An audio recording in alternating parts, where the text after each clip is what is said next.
It's time for our daily dose of Cope, and we have Eli Trunkston filling in at the Leopards News Network news anchor desk. So let's go ahead and jump right into these stories. We have a lot of faces that are being eaten. This content creator named Heather Ashley made a post over on Threads. Heather Ashley shared this screenshot. Okay, so this man below, Anthony Constantino, says Democrats train their supporters to openly wish for the destruction of American manufacturing jobs. No one is openly wishing for the destruction of American manufacturing jobs. Anyways, Derek Guy reposts that. And he says, "Hi, Anthony. I agree. We should support U.S. manufacturing jobs. I see you're the CEO of Sticker Mule, and your $20 t-shirts are made in Nicaragua. As you know, cheap imports make it hard for U.S. factories. Would you be interested in supporting U.S. manufacturers? I can help for a fee." And so here's Sticker Mule, and here you can't really see it that well, but it says made in Nicaragua. So then Heather Ashley started sharing comments from the post. So this person named Wilson Kahn at the top says, U.S. manufacturers only make it in the USA for limited edition runs. A white t-shirt made in the United States is like $120. And then I Hate Social Security says, if that shirt was manufactured in the U.S., it would cost $20,000. And then Derek Guy says, not true. Bernie Sanders merch is $27, and that includes 2 hits, 2-color print on a t-shirt that's fully made in the United States from fiber to finish. This is $8 more than Sticker Mule's t-shirts. Is AC132 willing to pay a little more to support United States manufacturer? So boom, Derek Guy really tells them the real deal and gives Bernie Sanders as an example. And then Alina Arguer says, I think this is worse, and shares this screenshot that says, Sticker Mule CEO fires workers, touts robots, automate. And it says, CEO Anthony Constantino says the company has installed 250 robots at production sites in the past 2 years. So these people, do you hate workers? What is going on, Sticker Mule CEO? So I'm just coming back just so you can see his name, Anthony Constantino, saying Democrats train their supporters to openly wish for the destruction of American manufacturing jobs. So I'm just bringing it back full circle so you can see the hypocrisy in these people. So remember Liberation Day, right? Trump's tariff policy. It was going to be great. It was going to be beautiful. But all it really did was liberate people from their money and cause harm to businesses. That's basically what it did. Anyways, that was early April. We're now in May. We're in the middle of May. Here's Trump on his live social page saying, Walmart should stop trying to blame tariffs as the reason for raising prices throughout the chain. Walmart made billions of dollars last year, far more than expected. Between Walmart and China, they should, as is said, eat the tariffs. Who says that? Who says as it's said? Who says eat the tariffs and not charge value customers anything? I'll be watching, and so will your customers. I know that smart people, economists, experts, finance people were telling Donald Trump that businesses were going to raise prices. He's not going to be able to bully all of these companies to not raise prices as these tariff prices get added into their costs. A lot of companies will not be able to absorb it. Trump says eat the tariffs. That's because he knows that the economy is about to be wrecked. Businesses are about to go out of business. And yes, Walmart could possibly eat the cost, but other small businesses cannot. But anyways, this is all about Walmart, but he did this with Amazon. He bullied Jeff Bezos into not putting the tariff costs on Amazon pricing, and he's acting like China is supposed to eat the cost too. But the foreign companies paying the tariffs is like Mexico is paying for the wall. And anybody that believes this man is the opposite of smart. Walmart is going to raise prices. I'm sure they are. They are here to make money. But I do want to remind us all, this is Walmart's 2024 political spending. An analysis of Walmart and Walton activity in the current political cycle. This is a little small. Let me put on my fake glasses. All right. It says, in advance of the consequential 2024 U.S. elections, United for Respect seeks to shine a light on the political activity of the nation's largest private sector employer. We gathered and analyzed publicly available data on Walmart's political activity in the current political cycle, 2023 to 2024. Key findings. Walmart and the Walton family have spent over $32 million on politics this cycle. Overall political spending favors Republicans over Democrats by more than 5-1. Most Walmart and Walton spending, over $22 million, flowed into the nominally nonpartisan issues PAC that fund conservatives, sometimes extremely conservative causes. Walton and the Walton family have donated over $800,000 this election cycle to current and former Republican governors responsible for enacting draconian anti-abortion laws.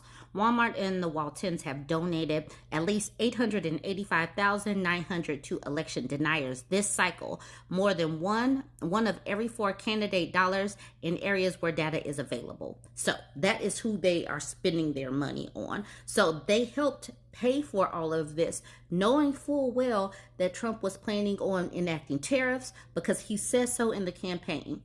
Now let's go to California. I know California typically goes blue, but there are areas of red, and many of the farmers in California are Republicans. So let's talk about this Guardian article. In California's deep red north, voters startled by pace of cuts, but they're still backing Trump. And this is one of the main reasons why I say that these people need to feel the pain for 2 to 3 years, because otherwise they will not adjust their voting behaviors. It says Trump still remains popular in conservative Shasta County despite plans to cut health, recreation, and veteran services. This article just came out yesterday. It says Trump's administration has sought to remake the federal government at a breakneck pace. In far northern California, where he has strong support, people have backed those efforts. But even here, the speed and scale of the president's agenda has been cause for concern. Officials in Shasta County, a region of 180,000 people, perhaps best known in recent years for its turbulent far-right politics, recently voted unanimously to send a letter to the federal government expressing concern about how layoffs could affect nearby Whiskeytown National Recreation Area, which brings in as much as $80 million to local economy each year. The board urges the administration to reconsider layoffs impacting the National Park Service. National parks, recreation areas, lakes, and mountainous regions throughout this great nation may be adversely impacted if not adequately protected and maintained for all to enjoy, both in the immediate future and for years to come. In March, about 150 people took to the streets in Redding, the Shasta County seat, to protest against proposed cuts to the Department of Veterans Affairs. A month later, more than 1,000 people in the area gathered to demonstrate against the administration's policies. Amid reports about possible reductions to Medicaid, the head of the area's largest healthcare provider warned such action could have crippling impacts in a county where the local Medicaid provider serves nearly a third of the population. A bipartisan group of state lawmakers, including the region's Republican representatives, signed a letter in late April urging Congress to protect Head Start, the federally funded education program that Republicans, Doge, MAGA, want to cut. They want to cut Head Start. They want to cut lunches. They want to cut programs that give food to poor people. What kind of pro-life people can't, let me keep moving. And obviously, I don't think that they're pro-life. I just think that they're forced birth. Now, these Republicans, though, many of them still approve of Trump. They just don't like some of the things that they're doing, that this administration is doing. That's the reason why I will continue to say they need to feel this for a couple of years. That's why I want to get to this quote. The cuts may, in fact, hurt rural communities harder because they just don't have their tax bases, said Lisa Pruitt, a rural law expert at the University of California, Davis. Their bandwidth for providing all sorts of services is just much weaker to begin with, and that makes them more reliant on federal monies. For some in this part of California, the outcomes and rapid pace at which the administration has moved have been startling. But it's not enough to really come out and criticize him too much. But the good thing is they're in California and they're protected. But the bad thing is they're still protected from their vote. And that's one of the reasons why I think that these people really need to feel it. It's like, okay, you voted for this. You should feel impacted by these cuts as well. Anyways, that's what I think. You join the conversation. Let me know what you think. Don't forget to like, comment, and share. I'm adding a couple of clips to this video, and this is not to be snarky. This just goes to show the consequences of voting in this administration. The way they have taken away the National Weather Service, the way they are gutting FEMA is going to impact real lives. So many people are going to expire because of this administration. And what happened with these storms in the Midwest in Tornado Alley is a direct result of this administration cutting funding for the National Weather Service. People are going to expire, especially coming up into hurricane season and tornado season. It's about to get deadly, and blame needs to be squarely where it is. Watch these videos. Voting and not voting and protest votes have consequences. A sad story developing now. DOJ cuts to the National Weather Service have caused massive coverage gaps in Kentucky as a violent tornado struck the state last night. The National Weather Service office in Jackson, Kentucky, for example, no longer had a permanent overnight forecaster as a result of job cuts by DOJ. And now we are hearing that at least 14 have died due to the storms in Kentucky. Homes have been destroyed.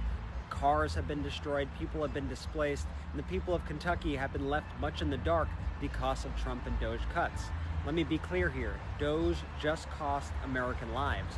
We're going to continue to follow this story and more, so make sure you're following our account and add the Midas Touch podcast on Apple Podcasts and Spotify. We've got a new episode out right now.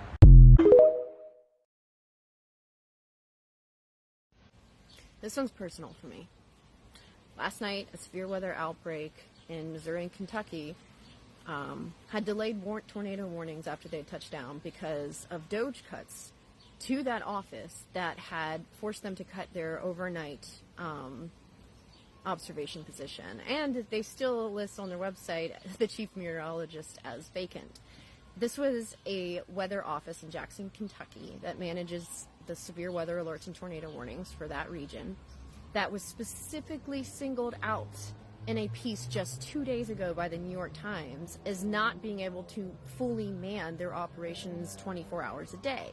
This is also an area that is very tornado prone and severe weather prone. And yet, they had no overnight chief meteorologist, no full-time dedicated person doing it, and warnings were delayed as a result. Tornado warnings are usually issued once a tornado has been confirmed either via sight or visual sight or satellite on the ground.